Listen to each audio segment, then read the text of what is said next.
तो चलिए बच्चों, हम आ गए हैं अपने नेक्स्ट वीडियो के साथ। इसमें हम डिस्कस करने जा रहे हैं 3 टॉपिक। ऑक्यूपेशनल स्ट्रक्चर, जैसा कि यहाँ लिखा हुआ है। इसके बाद हम डिस्कस करेंगे इंफ्रास्ट्रक्चर, और उसके बाद हम डिस्कस करेंगे लास्ट में कि ब्रिटिश रूल के क्या पॉजिटिव इफेक्ट थे।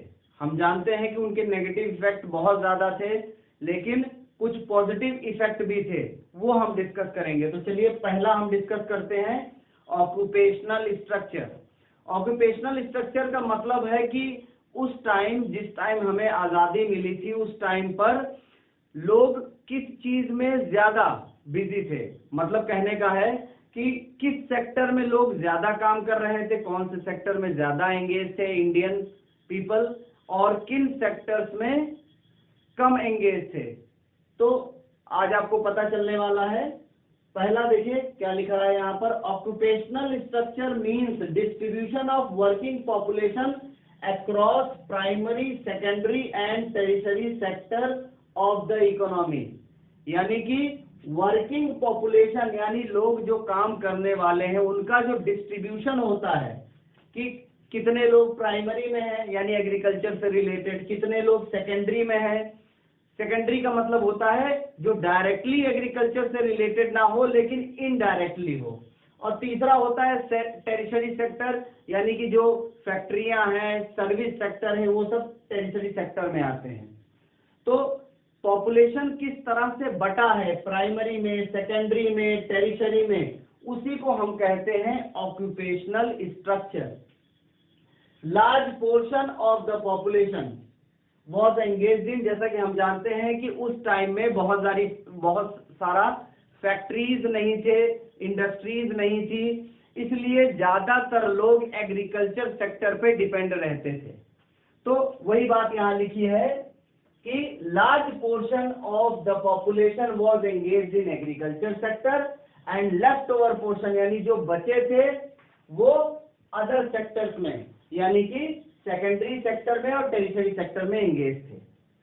अब देख लेते हैं, थोड़ा सा डाटा इसमें दिए हुए हैं।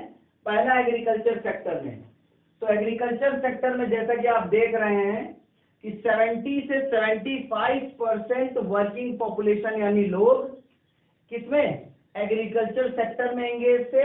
और अगर कंट्रीज का मुकाबला करें हम, तो इंग्लैंड और अमेरिका में सिर्फ 2% लोग एग्रीकल्चर पे डिपेंड थे, जापान में केवल 12% और जर्मनी में केवल 4%। ये एग्रीकल्चर सेक्टर का डाटा था कि उस टाइम में, यानी इंडिया ही ऐसा कंट्री था जिसमें 70 से 75% लोग, यानी मैक्सिमम लोग एग्रीकल्चर सेक्टर पे डिपेंड थे। नेक्स्ट अगर देखें इंडस्ट्रियल सेक्टर में, तो इंडस्ट्रियल सेक्टर में अगर देखें तो 10% लोग केवल मैन्युफैक्चरिंग इंडस्ट्री से रिलेटेड थे, यानी ऐसी इंडस्ट्री जो मैन्युफैक्चरिंग करती है, गुड्स एंड सर्विसेज बनाती है। बाकी 15 से 20% लोग सर्विस सेक्टर में एंगेज थे। यानी फाइनली हम कह सकते हैं कि hence there was unbalanced growth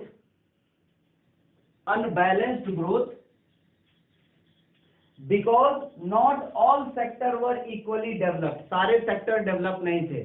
आप देख सकते हैं इंडिया में कि एग्रीकल्चर सेक्टर में ज्यादा डिपेंड थे लोग, और बाकी सेक्टर्स में बहुत कम थे क्योंकि उतना डेवलप नहीं हुआ था। इसलिए हम कह सकते हैं कि उस समय अनबैलेंस्ड ग्रोथ था सेक्टर्स के बीच में। मोर working population was engaged in agriculture sector, ज्यादा एग्रीकल्चर सेक्टर में थे देन अदर सेक्टर, और बाकी जो थे दूसरे सेक्टर्स में थे। तो इससे आपको क्लियर हो गया कि ऑक्यूपेशनल स्ट्रक्चर क्या था। उस वक्त एग्रीकल्चर सेक्टर पे हमारी जो पॉपुलेशन थी ज्यादा डिपेंड थी, यानी आप कह सकते हो 70 से 75% ऑफ इनकम जो आती थी वो एग्रीकल्चर सेक्टर से आती थी, और बाकी इनकम आती थी जो वो अदर सेक्टर से आती थी।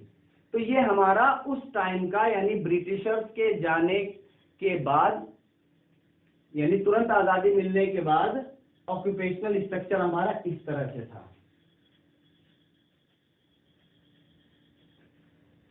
नेक्स्ट है हमारा इंफ्रास्ट्रक्चर। इंफ्रास्ट्रक्चर का मतलब होता है जैसे हमारे अगल बगल का एरिया जहां पर इकोनॉमिक एक्टिविटी हो रहे हैं, उसे इंफ्रास्ट्रक्चर कहते हैं। इसीलिए लिखा है a boundary line within which all the economic activities may be classified, यानी ऐसा एरिया जहां पर सारे एक्टिविटीज को क्लासिफाई कर सकते हो, इकोनॉमिक एक्टिविटीज को। इसका मतलब ये है कि आपके अगल बगल के एरिया में हॉस्पिटल्स भी है, स्कूल्स भी है, और भी ऐसी चीजें हैं जो इकोनॉमिक एक्टिविटी से रिलेटेड हैं, यानी पैसा कमाने से रिलेटेड है।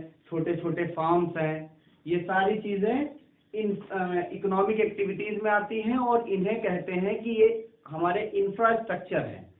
यानी अगर आपको कहना है कि हमारा इंफ्रास्ट्रक्चर बहुत अच्छा है, तो हम कह सकते हैं कि भाई इंफ्रास्ट्रक्चर किसी का भी जैसे हम जिस एरिया में रहते हैं उसको अगर हम कहेंगे कि हमारा एरिया बहुत अच्छा है, तो कब कह सकते हैं? उसे तब कह सकते हैं जब हम ये देखें कि हमारे एरिया में हॉस्पिटल की भी फैसिलिटी हो, किसी की तबीयत खराब हो जाए तो उसको मेडिकल फैसिलिटी भी मिल सके। अगर बच्चों को पढ़ना है तो अगल बगल अच्छा खासा स्कूल होना चाहिए जो एजुकेशन प्रोवाइड कर सके। अगर हमें जल्दी से जल्दी कहीं पहुंचना है तो ट्रांसपोर्टेशन फैसिलिटी होनी चाहिए। तो इन सब चीजों को हम कह सकते हैं कि हमारा इंफ्रास्ट्रक्चर बहुत अच्छा है। तो इंफ्रास्ट्रक्चर का मतलब समझ में आ गया होगा कि अगल बगल एरिया जहां पर ये सारी इकोनॉमिक एक्टिविटीज हो रहे हैं, हॉस्पिटल्स भी हैं, स्कूल्स भी हैं, ट्रांसपोर्टेशन फैसिलिटी भी है, कम्युनिकेशन फैसिलिटी भी है, यानी आप अगर बात करना चाहो तो नेटवर्क प्रॉब्लम ना क्रिएट करे, कम्युनिकेशन फैसिलिटीज भी हैं। तो ये सारी फैसिलिटीज मिलकर इंफ्रास्ट्रक्चर बनाती है, और तभी हम कहते हैं कि हमारा इंफ्रास्ट्रक्चर अच्छा है या बुरा है। तो चलिए थोड़ा सा देख लेते हैं इंफ्रास्ट्रक्चर के बारे में कि उस टाइम इंफ्रास्ट्रक्चर कैसा था ब्रिटिश रूल के समय में। तो पहले हमने यहाँ कुछ पॉइंट डिस्कस किए हैं, जैसे बाउंड्री लाइन विद इन विच, ये तो हमने बता दिया आपको कि जहां पर इकोनॉमिक एक्टिविटी हो रहे हैं वो इंफ्रास्ट्रक्चर कहा जाता है, यानी अपना अगल बगल वाला एरिया। अब अगर इसे हम डिवाइड करें तो हम इंफ्रास्ट्रक्चर को डिवाइड कर सकते हैं टू पार्ट्स में। एक इकोनॉमिक इंफ्रास्ट्रक्चर, यानी अगर हम कहें कि हमारा इकोनॉमिक इंफ्रास्ट्रक्चर अच्छा है, यानी कि वहां ट्रांसपोर्टेशन फैसिलिटी भी है, एनर्जी भी है, पावर, यहाँ पर कम्युनिकेशन फैसिलिटी भी है। तो ये सारी चीजें, इन इकोनॉमिक इंफ्रास्ट्रक्चर इन सारी चीजों से रिलेटेड होता है। वहीं पर सोशल इंफ्रास्ट्रक्चर, यानी जब हम देखें कि वहाँ मेडिकल हॉस्पिटल फैसिलिटी भी है, यानी कि मेडिकल फैसिलिटी भी है, हेल्थ से रिलेटेड, एजुकेशन से रिलेटेड स्कूल्स भी है, तो वो सारी चीजें सोशल इंफ्रास्ट्रक्चर में आ जाती है। तो किसी भी एरिया को हम तभी अच्छा कह सकते हैं जब economic infrastructure plus social infrastructure दोनों का अच्छा होगा, तभी हम उसे कह सकते हैं कि हमारा इंफ्रास्ट्रक्चर अच्छा है। अगर ये फैसिलिटीज नहीं है तो हम कहेंगे कि हमारा इंफ्रास्ट्रक्चर अच्छा नहीं है, बैड इंफ्रास्ट्रक्चर है।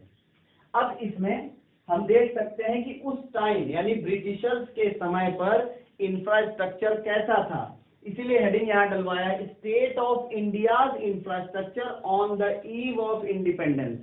उस इंडिपेंडेंस के समय पर इंफ्रास्ट्रक्चर कैसा था। तो देखिए, हम जैसा जानते हैं कि उस वक्त रेल डेवलप किया गया था, ब्रिटिशर्स द्वारा रोड भी बनाए गए, रेलवेज भी डेवलप किए गए, लेकिन वो इंडिया को डेवलप करना नहीं चाहते थे, वो सिर्फ अपने आप को डेवलप करना चाहते थे, वो ज्यादा से ज्यादा इनकम कमाना चाहते थे। तो ये कुछ पॉइंट दिए हैं, जैसे कि railways were develop for the transporting raw material to the Britain, यानी रेलवे को डेवलप इन्होंने किया था जिससे कि रॉ मटेरियल ब्रिटेन को ट्रांसपोर्ट कर सके, and finished goods from Britain, और फिनिश्ड गुड ब्रिटेन से ला सके। Intention to develop home country, और उनका इंटेंशन यही था, उनका मेन उद्देश्य यही था कि वो अपने होम कंट्री को यानी ब्रिटेन को डेवलप कर सकें, वो इंडिया को डेवलप नहीं करना चाहते थे। तो कहने का मतलब ये है कि रेलवे तो हुआ लेकिन उसका मेन इंटेंशन इंडिया को डेवलप करना नहीं था, यानी इंफ्रास्ट्रक्चर अच्छा नहीं था। दूसरा, उन्होंने पोर्ट भी बनाया। पोर्ट वो जगह होती है, जैसे हम कोई सामान, कोई कार्गो नाव से ले जाते हैं, तो उस नाव को जब वो नाव डेस्टिनेशन तक पहुंच जाता है तो हम क्या करते हैं, वो नाव डेस्टिनेशन तक पहुंचा, उस नाव को जिस तरह से हम और भी व्हीकल्स पार्क करते हैं, इस तरह से नाव भी पार्क किया जाता है एक साइड में। उसी जगह को पोर्ट कहा जाता है। तो पोर्ट भी उन लोगों ने डेवलप किया to handle the export of raw material. Raw material के एक्सपोर्ट को हैंडल करने के लिए उन्होंने पोर्ट बनाया। Post and telegraphs were develop, इन्होंने पोस्ट टेलीग्राफ यानी दूर संचार वाला हिसाब भी उन्होंने किया टू एनहेंस एडमिनिस्ट्रेटिव एफिशिएंसी, जिससे कि वो एडमिनिस्ट्रेटिव, इनका जो एडमिनिस्ट्रेशन था, ब्रिटिशर्स के जो मेन हेड थे, एडमिनिस्ट्रेशन यानी ऑफिशियल जो भी काम था, उस ऑफिशियल काम को और तेजी लाने के लिए, एफिशिएंसी बढ़ाने के लिए उन्होंने पोस्ट एंड टेलीग्राफ यानी जल्दी जल्दी मैसेज पहुंचा सके, अगर कोई प्रॉब्लम हो जाए ब्रिटिशर्स में तो जल्दी से मैसेज पहुंचा सके, इसलिए उन्होंने टेलीग्राफ और पोस्ट डेवलप किया। रोड्स भी इन्होंने डेवलप किए फॉर ट्रांसपोर्टिंग रॉ मटेरियल, उनका raw material from different parts of the country to the post, यानी उन्होंने रोड भी डेवलप किया, लेकिन वो कोई भी चीज, उन्होंने इतनी सारी चीजें डेवलप की, लेकिन इसमें देखने से लग नहीं रहा है कि कोई भी ऐसा डेवलपमेंट उन्होंने इंडिया के लिए किया हो। उन्होंने सिर्फ अपने लिए इन चीजों को डेवलप किया। यानी कहने का मतलब है कि उस टाइम में ईव ऑफ इंडिपेंडेंस यानी ब्रिटिशर्स के जाने के बाद कंडीशन, इंफ्रास्ट्रक्चर भी बहुत अच्छा नहीं था। बहुत ज्यादा मेडिकल फैसिलिटी भी नहीं थी, बहुत सारे स्कूल्स भी नहीं थे, ट्रांसपोर्टेशन फैसिलिटी भी इन्होंने डेवलप किया लेकिन बहुत अच्छा नहीं था। तो इंफ्रास्ट्रक्चर उस वक्त हमारा बहुत बैड था। तो ये चीज क्लियर हो गई है आपको। नेक्स्ट टॉपिक है हमारा जो कि आखिरी है, positive impact of British rules. जैसा कि हम जानते हैं कि ब्रिटिशर्स के आने के बाद हमें बहुत ज्यादा नुकसान झेलना पड़ा। सारी कहानी, सारी स्टोरी आपको पता है, लेकिन ऐसा नहीं कि खाली हमें नुकसान ही झेलना पड़ा, कुछ फायदे भी थे। ब्रिटिशर्स के आने से हमें कुछ फायदे भी हुए। जैसे पहला है कॉमर्शियल आउटलुक ऑफ फार्मर्स। आप जानते हो कि पहले सबसिस्टेंस फार्मिंग होती थी। सबसिस्टेंस फार्मिंग का मतलब जो फार्मर थे वो जो भी प्रोडक्शन करते थे, जो भी फसल उगाते थे, वो खुद के खाने के लिए होता था, यानी मार्केट में बेचने के लिए नहीं। लेकिन अंग्रेजों के आने के बाद कॉमर्शियलाइजेशन ऑफ एग्रीकल्चर होने लगा, यानी वो लोग कॉमर्शियलाइजेशन एग्रीकल्चर का कॉन्सेप्ट ले आए कि कुछ ऐसे भी फसल आप उगाएं जो मार्केट में बेच सकें। तो ये क्या हुआ, कॉमर्शियल आउटलुक ऑफ फार्मर्स, यानी अंग्रेजों के आने के बाद due to emergence of Britishers या after coming of Britishers, the farmer of India knows the concept of commercialisation of agriculture.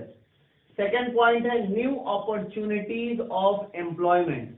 आप जानते हो कि अंग्रेजों के आने के बाद रेलवेज हुआ, रेलवेज की पटरियां उन्होंने लगाई, रेलवे डेवलप किया, रोडवेज डेवलप किया।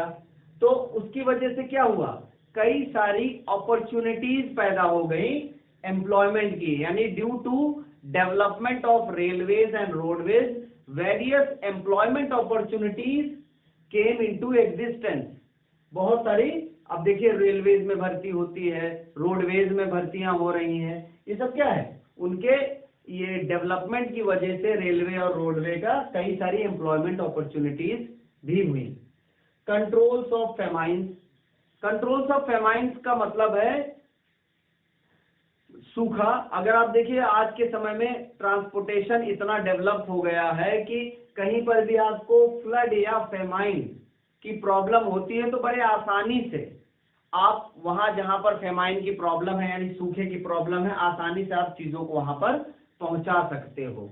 तो कंट्रोल ऑफ फेमाइन यानी सूखे पर भी काफी हद तक काबू पाया गया है due to development of transportation system.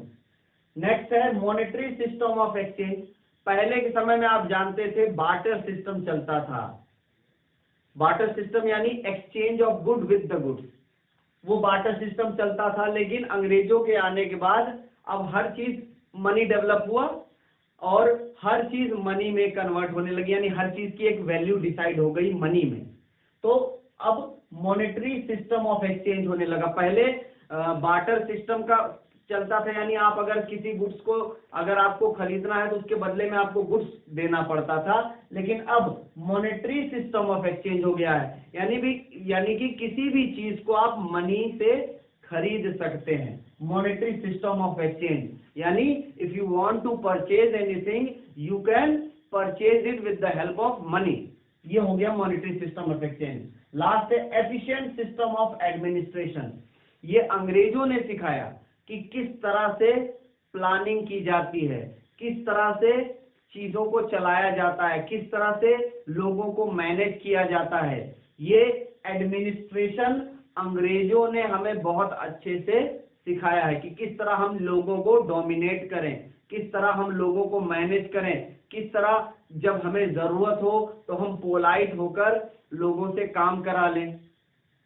तो ये सारी चीजें अंग्रेजों से सीखा हमने। तो ये कुछ फायदे थे जो अंग्रेजों के आने के बाद हमें हुए।